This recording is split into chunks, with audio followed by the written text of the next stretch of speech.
Good morning, ladies and gentlemen. Welcome to Phoslock Environmental Technologies first half 2022 Business Review and Strategic Outlook webinar. My name is Greg Slade, Investor Relations Consultant to Phoslock. The format of this webinar is shortly I will hand over to CEO Lachlan McKinnon and CFO Matthew Parker to take you through a company presentation.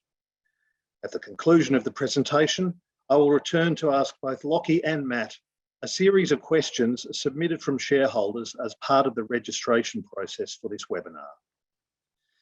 With over 150 people on this webinar this morning, it's not really feasible for individuals to ask questions live. So I have collated all the questions that were submitted and I'll address the most commonly asked topics in the Q&A session at the end. For those shareholders who are not able to join us live today, a recording of this webinar will be posted to our website within the next 24 hours. Now, without any further ado, I'd like to hand over to the CEO of Phoslock, Mr. Lachlan McKinnon. Thanks, Greg. Good morning, ladies and gentlemen, and thank you very much for joining the call this morning. We have a few things to get through. There's three main parts of the presentation that we'd like to discuss. The first one is obviously the half-year results to 2022. Secondly, I wanted to just touch briefly on some of the legacy issues and the legal positions that we've been dealing with over the past couple of years, really, but I wanted to just recap on some of those briefly. And thirdly, and most importantly, I wanted to talk to you about the future of the business and the outlook for the company. So I'll start with the main developments for the first half. And obviously the first half of 2022, we continued to execute on the strategic growth plan, which we've explained in previous presentations before. Largely that's around geographic and product expansion and adding resources and investment as we need to do that. We've restructured the US and European commercial operations, which I'll discuss in a bit more detail. And we have significant distributions now in place for both of those regions. We've addressed a new sales model in China, recognizing the risk and in that market, and I'll discuss that as well. We've significantly increased our commercial activity here in our ANZ, with a number of new markets being identified, or market segments being identified.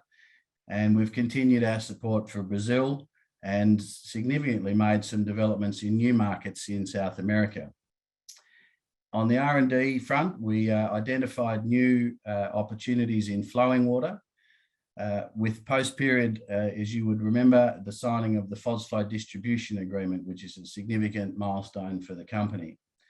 We've also identified other partners in areas of water remediation, synergistic opportunities in things like dredging, algal harvesting, etc. We've continued to address the legacy issues associated from the previous management. Obviously, that involves significant time and effort, which has been expended and continues to be expended. We've had many and significant ongoing projects across all the key regions throughout the first half. However, we noticed the COVID impacts and the slow build for water remediation activities, which unfortunately has hampered the revenue growth throughout the first half. We secured the BHQ settlement and we secured a court order for the Jinwan Lake project, which were significant milestones for the China and for the business in general. We completed our manufacturing and supply chain review with the investment being approved for improvements in the China facility. And we've identified an expansion site in the US with detailed assessments around that continuing. And of course, we've spent considerable time addressing the issues that will facilitate the relisting of our shares on the ASX. The expectation for relisting is imminent, and we'll discuss that a little bit more as we go. With that, I'll hand over to Matt, who'll just walk us through the financial numbers and some commentary around those. Thanks, Matt. Thank you, Lockie, and good morning, everybody. Revenue for the period was 1.3 million, which was down 5% on the prior corresponding period. Consistent with commentary made at the full year in March 2022, project delays and port disruptions during the half of 2022 resulted in lower than expected sales in the period. Gross profit was slightly over $700,000 for the period at a margin of 57%, up from the prior period of 52%. The improved margin resulted from lower freight costs in the period and higher margin sales to our South American distributor. Underlying EBIT for the period was a loss of 5.3 million compared to a loss of 4.2 million this time last year. Lower sales and higher operating expenses in the period all contributed to the loss. Operating expenses were higher in this period, primarily as a result of expenditure on restructuring costs in China, expenses incurred in manufacturing operations for current and proposed plant expansions endeavours, ongoing legal and consulting expenses and consulting costs relating to R&D activities, and specialist advisors in support of our regulatory efforts in Canada. Net profit after tax for the 6 months amounted to a loss of 6.5 million. This compared to a net profit after tax loss of 1.2 million in the prior corresponding period. The prior period recognised a favourable non-cash accounting gain of 3.2 million on lease liabilities. That gain did not occur in the current period. As Lockie mentioned, in early July, the company announced that a court order was attained for the payment of outstanding receivable for the from Yushi City in relation to the Jinmin Lake project, amounting to 6.9 million and interest of 260,000 Australian dollars to be paid by the 18th of October 2022. Notwithstanding the court order, there remains some uncertainty in relation to the recoverability of this outstanding amount, and the impairment provision remained in the accounts at the half. The company is in regular contact with Jinmin Lake officials to secure payment. Should a payment plan be agreed and implemented, we will assess the judgment on the balance of that receivable at that time. Operating cash flow for the 6 months period was a cash outflow of just over 4.5 million, representing 660,000 additional cash outflows from the prior period. The increase in cash outflows relates primarily to higher employee payments and manufacturing related activities, combined with ongoing legal and consulting expenses as a result of the regulatory activities and consulting costs detailed previously. Spending on new plant, equipment and intangibles that Lockie mentioned previously for the 6 months totaled $245,000. This was mainly for the Chinese manufacturing capacity expansion that Lockie previously mentioned. Now back to Lockie. Thank you, Lockie. Thanks, Matt, and thanks for that update, and we'll talk through some of the major components of that as we go. I wanted to now address, or at least just recap on some of the legacy issues that we've been dealing with over the past 2 years. I do not propose to go through every point on this slide, but I do bring it to all our shareholders and stakeholders' attention of some of the responses we've made to deal with some of the legacy issues that we faced when Matt and I started. So you can read them all there. I don't propose to dwell on them. I did want to mention on the next slide, though, around some legacy issues in relation to enquiries. So the next slide, please. Thank you. Regarding some inquiries and legal proceedings, which we've talked about previously. So just to mention, PET self-reported some suspected fraud and foreign bribery to the AFP. Some time ago, we announced that, and we remain in full cooperation and ongoing engagement with the AFP around those inquiries. We have experienced significant costs so far, and we anticipate about 1.3 million being spent for the calendar year 2022, which is significant but very important as we fully cooperate with the AFP on their inquiries. The AFP has referred some of these matters to ASIC for its consideration, And of course, we will work cooperatively and are working cooperatively with ASIC as well. Shareholders and stakeholders should know that there are potential PET is at risk. There are some potential risks with these inquiries in the way of fines and judgments. We do not know when or how or if that will occur. However, we should be aware that is a possibility. We've also said previously, particularly at the AGM, around pursuing legal activities against previous management of the business and directors. And that work has been significant, and the amount of time and resource spent on getting our legal understandings and positions has been well spent. And PET is in a very good position to either defend the company or to pursue perpetrators as required. However, it is important with these regulatory agencies investigating and inquiring around certain matters to do with the company that we allow those to take their course fully and await the outcome of those before we pursue any claims against alleged wrongdoers. So I wanted shareholders to note that, and obviously we'll keep you informed of those developments as they occur in relation to these matters. Thank you. All right, I'd like to move on now to the first half and talk through a detailed review, geography by geography, of what happened in the half. So firstly, in the ANZ region, we completed some projects in Western Australia. We've undertaken significant trial work in a number of locations in Australia, particularly in some new segments, which are exciting, like mining and dredging.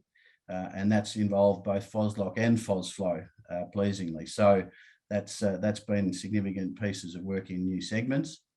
For the Auckland project, we've talked about a number of times that has been delayed from the first half now to the second half of 2022. Largely, this latest delay was due to freight and getting the product there, and some issues regarding that. However, we expect that to be done soon, and I'll talk about that in a minute. In China, the focus has been on resetting the business, determining the optimum balance between the opportunities that are undoubtedly there in China against the very heavy risks that are also in China. Shareholders will be aware of a number of those risks, particularly around receivables or collection of receivables. So that's been a big focus for us in China. I'll talk about that in a little bit in more detail in a minute. We've completed a number of smaller projects in the first half, and we have a number of projects initiated in China, but the uptake has been slow. And China, of course, is, for anyone reading the news and following China would know, the impact of COVID in particular has been significant on China and has impacted us significantly in the sales opportunities. In Europe, the profile has built very successfully on the back of the Netherlands the Rotterdam project in Koningsdeplas, with several smaller projects secured for the second half on the back of that application, which was November last year. We completed treatments in Scotland and in the Nordics. We've appointed distributors in Spain, Germany, and the UK, and we've a new partnership in the UK with a group called SSI, which is part of the South Staffordshire Water Group. So we're very excited about the developments in Europe. In South America, Hydroscience, our Brazil licensee or distributor, placed orders for over 400 tonnes of Phoslock during the first half, which was significant, and that's for ongoing work that they have on a number of projects we've talked about before in the past, Pampulha and the drinking water reservoirs, which you know. We approved a distributor in Uruguay with an application due in the second half, and we began some development work in Ecuador around shrimp producing, which is an important new segment that we started to work on in the first half. Excuse me. In North America, we had a complete review of our distribution strategy. As you know, we're appointing new senior roles as we speak. Excuse me. Distribution agreements have been signed.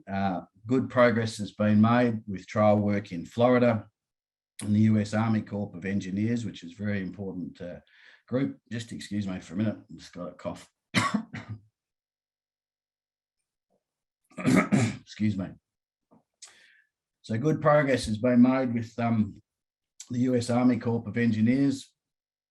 A focus on market development, targeting local and state and federal agencies has been a big target for us.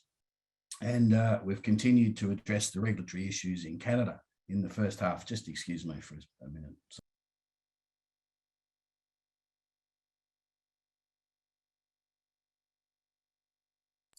Okay, hopefully that cough's gone for a minute. It's not COVID. Next slide, thank you. So if we look now at continuing the geographic summaries, in Canada, we're working through this complex regulatory process. We're looking at it on two fronts. So one is the supporting and the lobbying of several of the provinces with the environmental groups like Ducks Unlimited. And we're generating significant support through that lobbying effort. So that's to engage the government in what's needed to treat the lakes and to understand the opportunities that Phoslock and Phosflow can present to them. And we're also engaging with several leading scientific experts, excuse me, in this field, and that's about changing the science argument that the regulators are putting to us. So we've engaged with some US EPA people, as well as some regulatory people in Canada to help us with that scientific approach, which is very important as we as we address the regulatory position in Canada. And Canada remains, for us, a very important market. I'm sorry about this. I can't do much about it.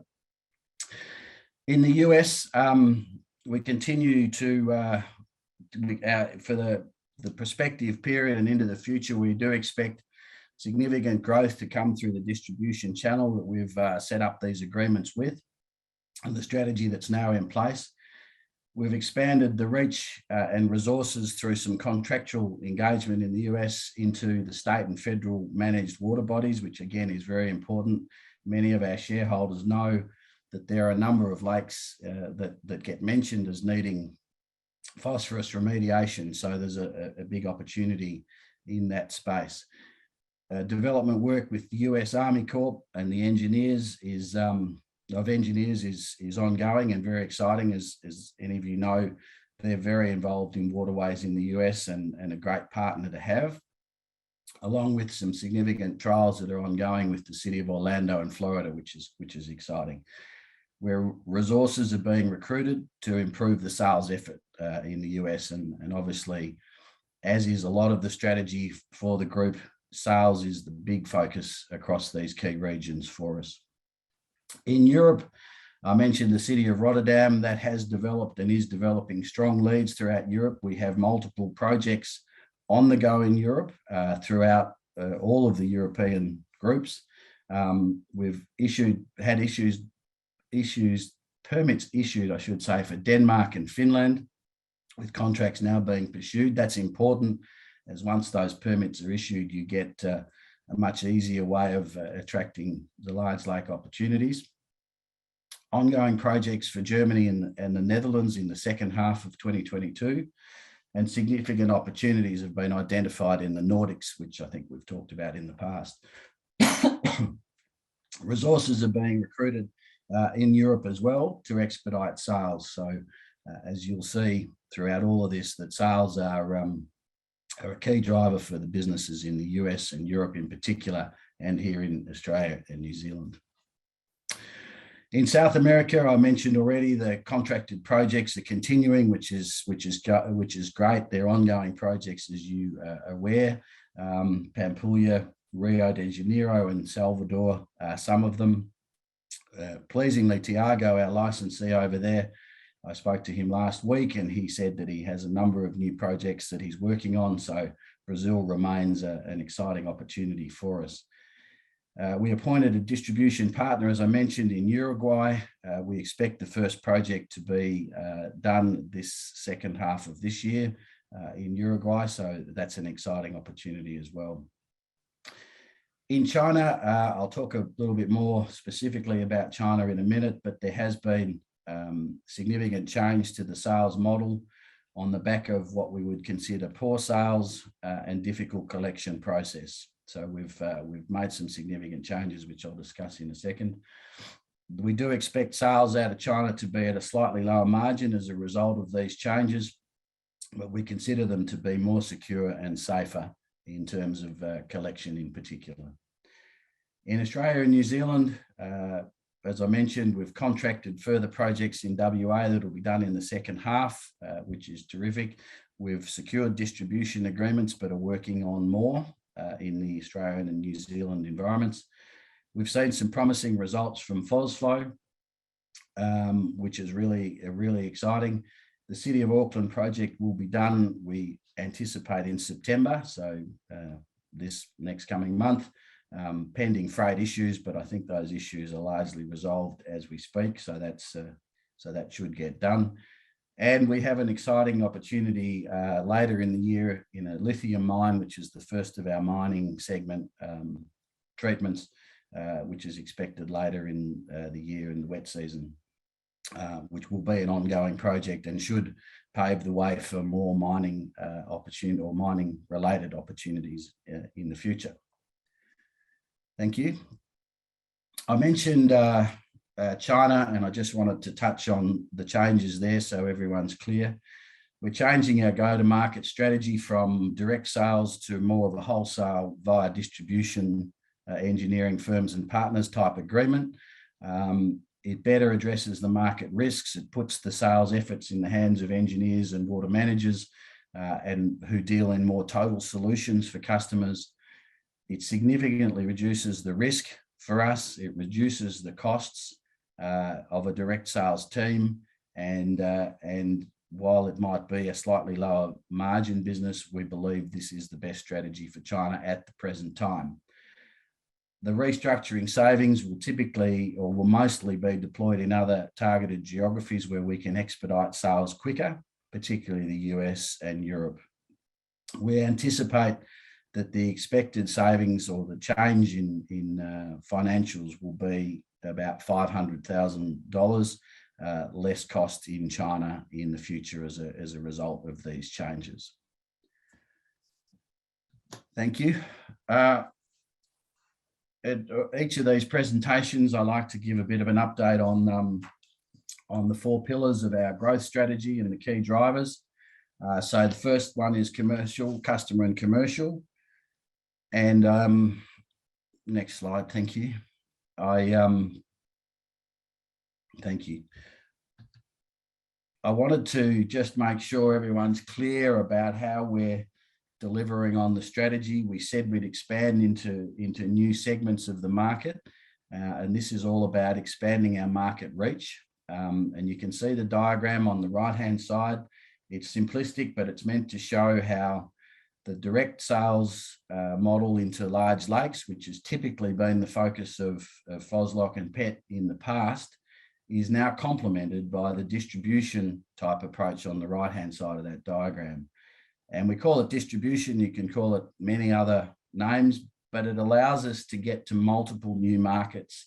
And these markets are repeatable, accessible, reliable, and enables us to put a foundation under the business that really secures and enables us to forecast and predict and be secure in the profitability of the business into the future. So that's very important to us. And we're putting this in place in all segments of the market, or all geographies of the market, I should say.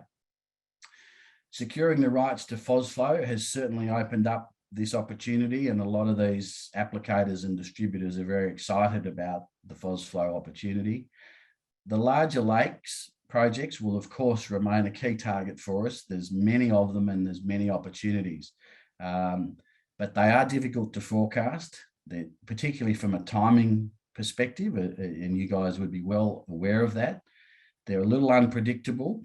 Things can change them dramatically, like the environment, like financial budgeting of the various municipalities, depending on how they want to allow, resource these type of projects, and we call them lumpy business.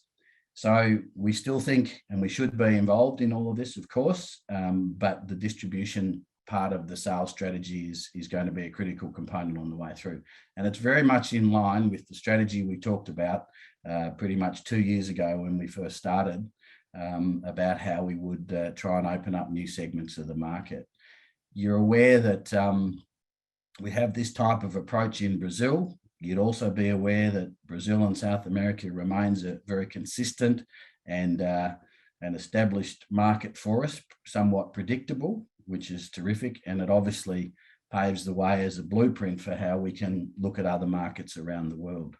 And we're obviously reviewing each region as we go through this to understand that we right size and ensure we right size the business with our structure and obviously have the appropriate commercial oversights to this distribution approach.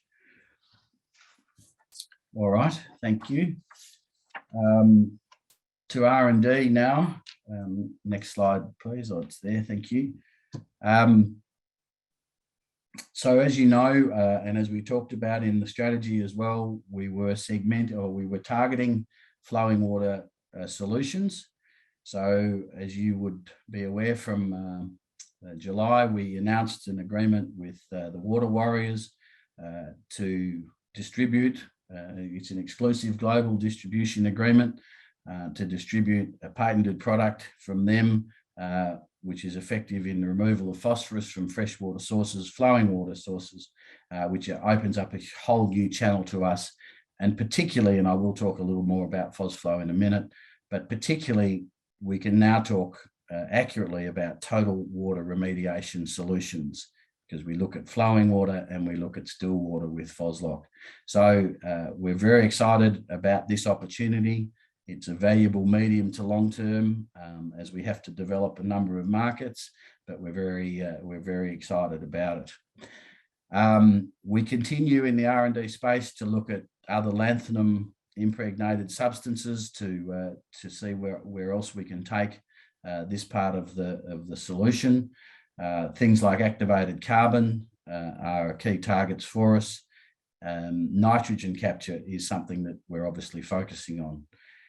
At the same time, we've talked about it in the past, we're enhancing Phoslock, particularly on two fronts.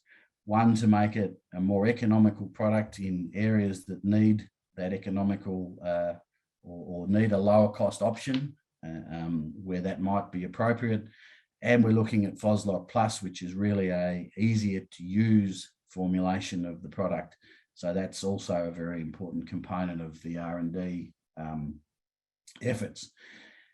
We're also, through R&D, seeking new alternatives for both Phoslock and Phosflow in dredging, mining, mechanical harvesting, various different water remediation technologies where Phoslock/Phosflow can be a component of that solution. So they're all the efforts that we're putting into R&D.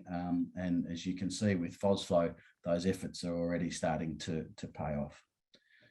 Thank you. Just on manufacturing, I don't think we need to dwell on this. We've talked about this in the past. We did complete the manufacturing review during the first half. We have a short-term priority around improving the China manufacturing facility, which the board gave approval for earlier on, which we told the market about. Those improvements are being conducted as we speak. The capacity will be around 6,000 tonnes per annum by the time that those improvements are completed, and is on track to be completed in the second half of this year, as we said. In the longer term, we identified an expansion site in Casper, Wyoming. I talked about why Casper, Wyoming, and fundamentally that was where the bentonite is, in simplistic terms.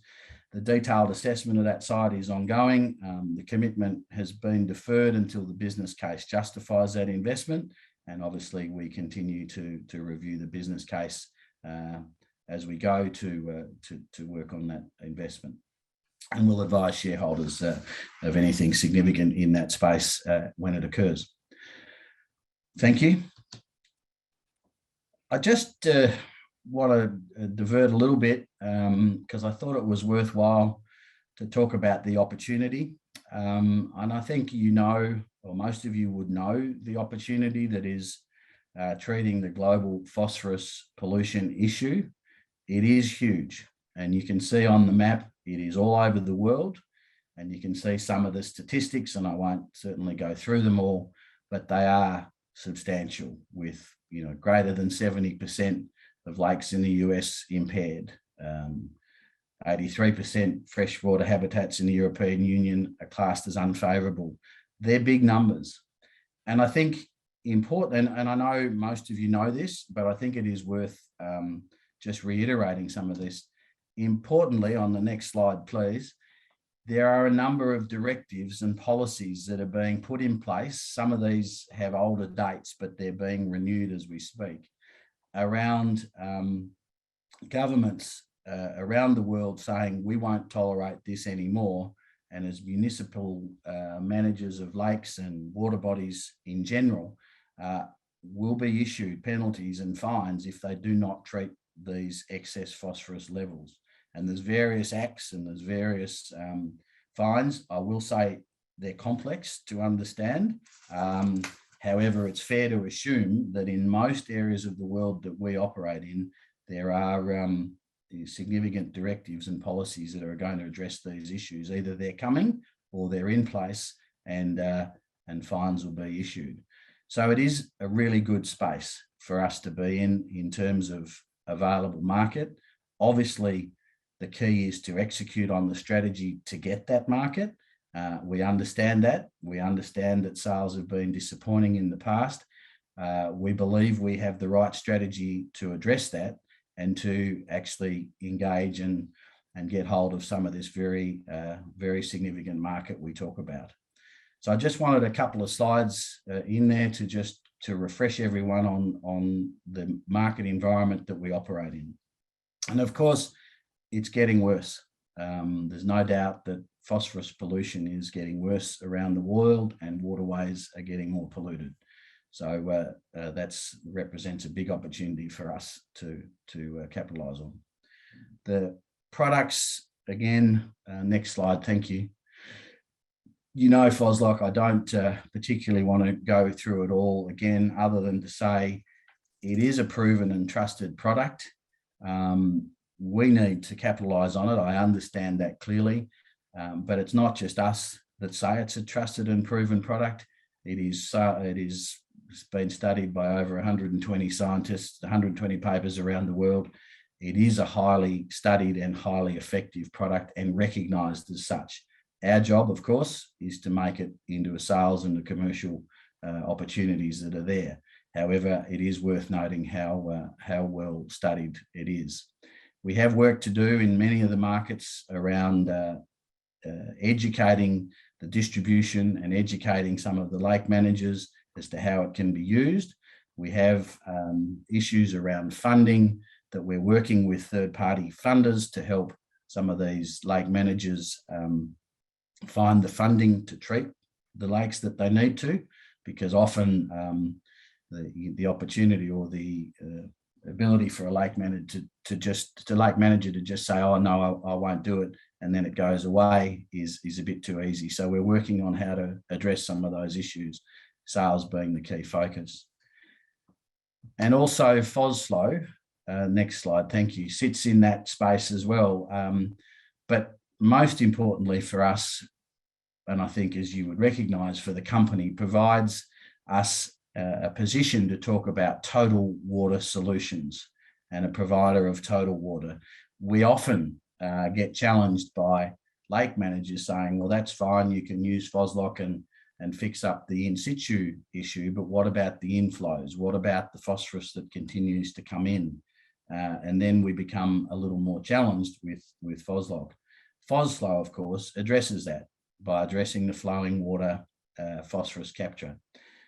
It opens up many, many markets in terms of ag runoffs, livestock runoff, waterway restorations, all of those you can see.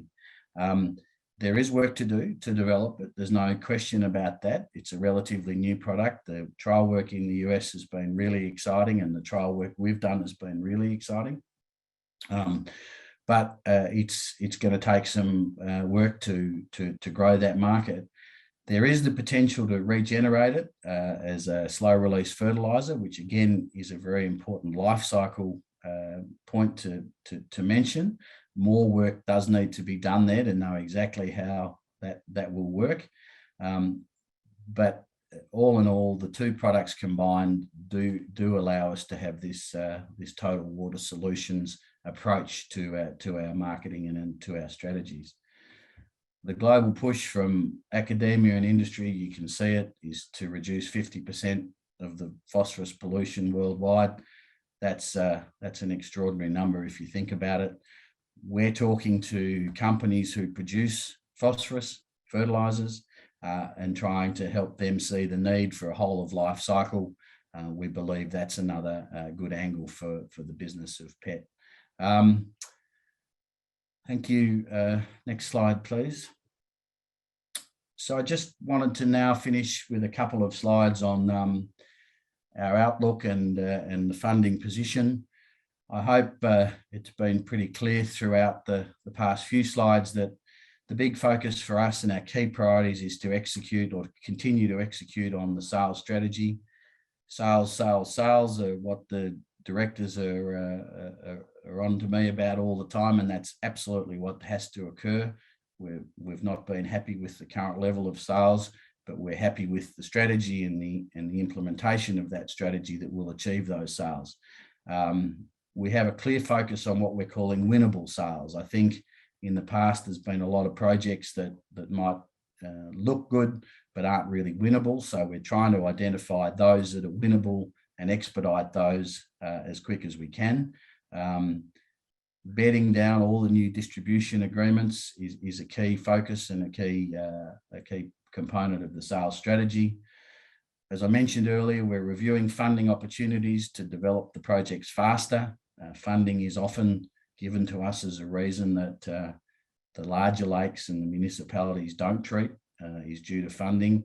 There are partners, World Bank, Ducks Unlimited, for example, who have funding to sponsor environmental projects. So that's what we're trying to leverage. That's obviously a three-way operation, which is a little complex sometimes, but very important. And we're seeking other partnerships with water remediation technologies, and we have a number that we're reviewing. Too premature to talk about them yet, but I've mentioned some of the other water remediation technologies that are used, and in some cases there is an opportunity for us to either be part of that directly or to be part of how they then retreat the water before it goes back into the waterways in, for example, a dredging operation. Expediting and executing on the current projects, the key focus, of course, we've got to make sure we deploy our resources appropriately and commensurate with sales levels. That's a big focus for us, hence the changes in China as we've talked about. We do need to get relisted, and that's a key priority. It's been a key priority for many, for a number of years now, I guess, not quite a number of years, but for a long time. We believe, as I said earlier, that's imminent. We'll continue the implementation of our people and culture strategies, as well as the R&D and the manufacturing chain adjustments to be fit for the forecasted demand for the business. We'll continue to address regulatory issues in Canada, as I've said, as we believe the Canadian market is worth fighting for, and we will embed the new sales model in China. So all of that says that the short to medium term will be challenging for us. There's no question as we bed down this new distribution model, rebuild the sales pipeline and execute on the strategy, while we still incur some ongoing costs with some of the legacy issues. In the remainder of this year, we see opportunities in pretty much all our markets. I've said USA, Europe and ANZ, but South America as well. So we do see opportunities. I've discussed those geographies specifically as we've gone. The focus will be securing winnable projects that positively impact the short-term revenues. That's a key focus. We recognise revenue and cash flow as critical, That's very much a focus for us. And we believe Phosflow and some of the other R&D work will complement us a lot in the future and help us provide that total remediation solution which we're working towards. So finally, just on funding, to close it out before some questions, Greg, the management and board are focused on cash flow. We recognise there's been significant cash out of the business in recent times. We're very focused on turning that around, and we'll continue to monitor that and advise shareholders, of course, of progress, as well as delivering what will change that the most, which is sales. And there's no illusions around how we turn this cash flow position around. It's around sales. So that's our focus. We will focus on the redeployment of resources to generate that cash the best way we can. And that's part of what I've just talked about now. And we continue to review that, and we continue to review the geographies and the resourcing required in each of the geographies we've talked about.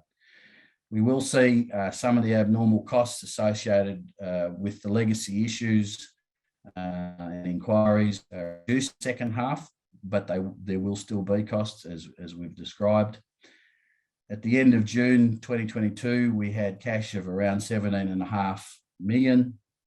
We expect, as we've previously forecast, we expect to close the year in around in the vicinity of between 13 and 14 million in cash. We remain debt-free. And I think with that, Greg, I'll hand it back to you, and we can handle some questions. And thank you for everyone's attention so far. Thanks, Lockie and Matthew. I've been through a lot of shareholders submitted questions as part of the registration process. I've picked out sort of 7 questions, which are my sort of popular topics we'll get through. We've got about 15 minutes to go. So the first one, no prizes for getting up the top topic of discussion is, can you please update shareholders on the current status of relisting the company's shares on the ASX? September 22nd will mark the 2nd anniversary of PET shares being suspended. And if we go past that and then shares are not reinstated, could the company be delisted? So let me update everyone to the current position firstly. So we believe as a company, based on information provided to us from the ASX about the requirements that were needed for relisting, we believe we have fulfilled those requirements. We've submitted those requirements and information to the ASX to facilitate that and to answer any questions that they had, which included, by the way, the audited half-year accounts, which was a critical component for that. And they, of course, have been released this morning, along with some days ago a full submission to the ASX about the various questions they raised and information that they may want us to provide to the wider market. So that's where it is sitting at the moment. We are waiting on the ASX response to that submission, and we will obviously advise shareholders as soon as we have that response. In answer to the second, which we believe shouldn't be long, but we obviously will await that from the ASX. To answer the second point, we are well aware, as I'm presume the ASX is, of the 2-year anniversary of being voluntarily suspended from trading. And we would be disappointed if we do not have a position prior to that 2-year period. So I don't think that will be, an issue to discuss, Greg. So. The next question is, what is the status of inquiries into former management's activities in China? And what is the involvement of ASIC and the Australian Federal Police in all of this? Okay, so I think we've probably answered that through the presentation. There was specifically a slide on it. So perhaps to that question, I can refer the questioner back to that slide to look at the slide specifically. But to recap on it, we voluntarily talked to the AFP about potential foreign bribery and fraud, and that has led to some inquiries from the AFP and a full cooperation agreement between ourselves and the AFP around inquiries to what we were concerned about, and those inquiries are ongoing.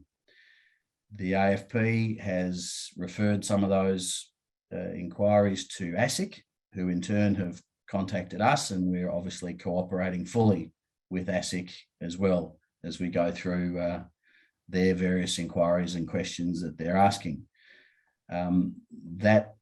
That inquiry will take its course and will continue to fully cooperate, and will obviously advise shareholders, advise stakeholders of any updates to that as and when they occur. Perhaps it was the first part of the question, I can't remember the order, but to the litigation and legal proceedings, again, addressed on the slide that on the same slide that we just talked about. We have invested considerable money and time into understanding the legal implications of previous management, of previous activities of the company, and we remain committed and well,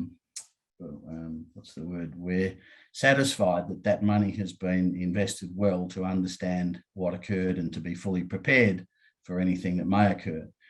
In terms of us pursuing or seeking legal litigation against any previous management, as I said earlier, we've deferred that until we understand the updates from the regulators that are also reviewing these types of issues, at which point in time we reserve our judgment and reserve our decisions to do as we see best fit for the shareholders of the company.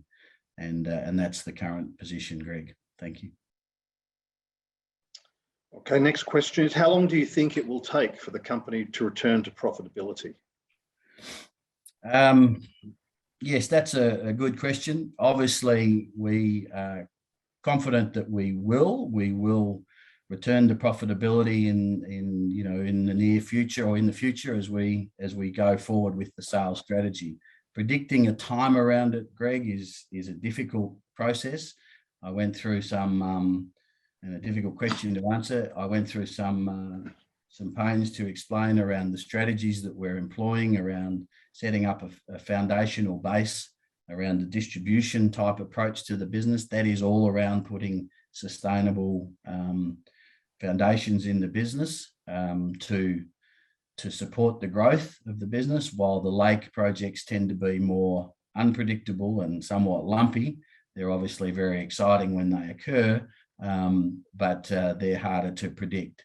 So we're confident in our strategy, we're confident in the opportunity that the market presents us, and we're confident in our ability to execute it and get that strategy done, at which point the company becomes profitable. We don't, and I don't want to get into predicting when or how soon that might occur, other than to say we believe we're doing the right things to achieve that. Okay, and following on from that, at the half year we reported we had $17.5 million in cash and cash equivalents, and we're forecasting we'll finish 2022 with between $13 and $14 million. Is that enough financial resources on hand to fund the company through to profitability? Yes, fundamentally we believe it is. But obviously we have to execute on the strategy and the plans that we have in place. The board and management are significantly and acutely aware of the cash flow, the cash burn over the past period, and we have in place plans and strategies to turn that around. We believe we have the funding to achieve that, and we believe we have the plans to achieve that. So that's the answer to that, Greg. Okay, and next question is, what is the likelihood of receiving the $7 million from the Jinwan project in China on October the 18th, in accordance with the Chinese court decision? Obviously, that $7 million coming in would be a big boost. Yes, it's a critical component of cash flow, as everyone would recognise. We received the court order, as everyone knows, which to most of us we think is, you know, a very exciting and very definitive position. However, and I should say that court order was not challenged by the Yuchi city, which is the city governing the Jinwan Lake, just so everyone's clear, was not challenged, and the court order was in full repayment for the debt and plus interest, plus return of stock. So we remain confident that court order was put in place and that the Yuchi city understands it. There is a degree of uncertainty around the collection of it. And we, as Matt said, I think in his remarks, we obviously in constant communication with the Yuchi city and negotiating with them around payment and payment plans. And we will do whatever is in the best interests pragmatically for the company and our shareholders to obtain that debt. But there is a degree of uncertainty with it. It's just the way things are, particularly in China, despite a court order. So we're being cautious with the way we're treating it financially, and we'll continue to negotiate with the Yuchi city to achieve as much of that payment as we possibly can. Okay, and on the pathway to returning the company to profitability, do you see a clear picture of clear pipeline of future projects in different geographies at the moment? I see a number of projects in all the geographies, Greg, and shareholders would be aware of a number of them. What we've got to be very prudent about is how many of those will turn into genuine contracted business in particularly the short term. And in my short time in this business, I've seen contracts get moved or projects get moved for various reasons and multiple reasons. I thought agriculture had multiple reasons for things not to happen, but wow, sometimes this can be environment. One lake in Germany that we're expecting a significant project this year got flooded. So that's been postponed until next year.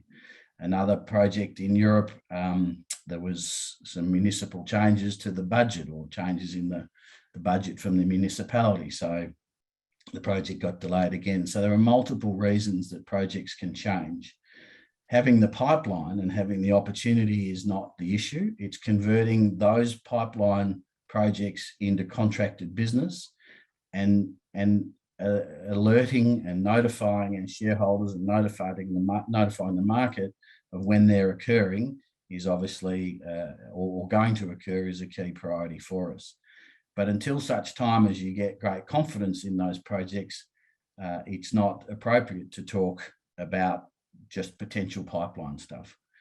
There are multiple, some of the investors, they're possibly on the call now, Greg, send me projects in America where Phoslock or phosphorus, well, if it's phosphorus pollution, there's thousands of projects. But if there's Phoslock mentioned, there's still hundreds where they talk about it in the US, but how close they are to being contracted is a different question. And so while I have and see a vast pipeline, I'm cautious to talk about them too specifically until they become a lot more real and closer to being contracted, at which point, of course, we will.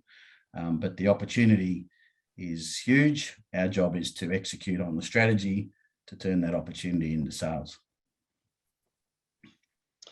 And the final question is more of the blue sky perspective, I suppose. How meaningful could complementary products like Phosflow be?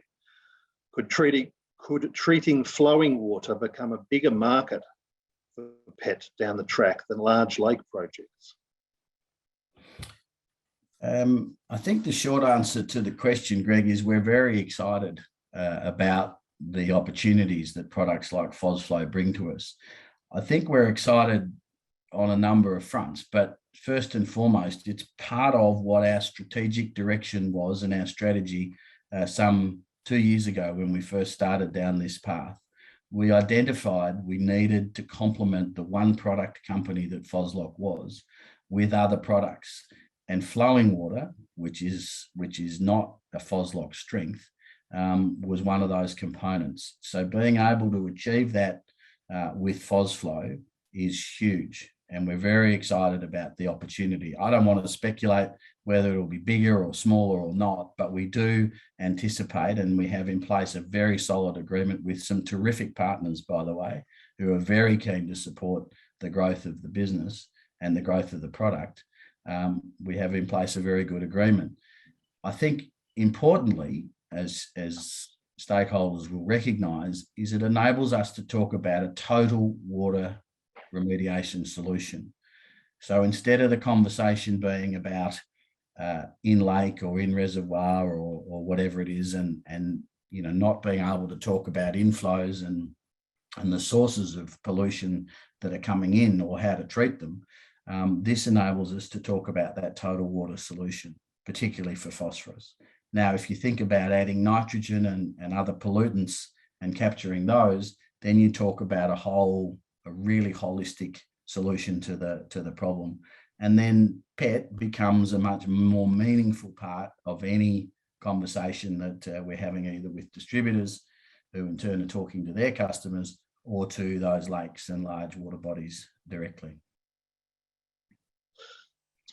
Okay, well, that concludes the questions I'm going to ask on this webinar. I know there were other shareholders who submitted other questions, a bit more left field. We'll get back to you on those questions, but we just wanted to cover off the key topics that keep coming up. I think we've done that through that little Q&A session. Thank you very much, everyone, for your attendance. And a recording of this webinar will be on our website within the next day or so. We're coming up to 12 o'clock now, so we're just about finished on time. Thank you, everyone, for your interest, and have a good day. Can I just one comment, if anyone's still on? Just apologies for the coughing, through the middle of the presentation. I don't know quite what happened there, but that was a bit awkward. I hope it didn't deflect too much from the presentation. Sorry about that. That's okay. Can't be helped. Okay, well, thank you, everybody, for your interest, and have a good day. Good afternoon. Morning. Thank you.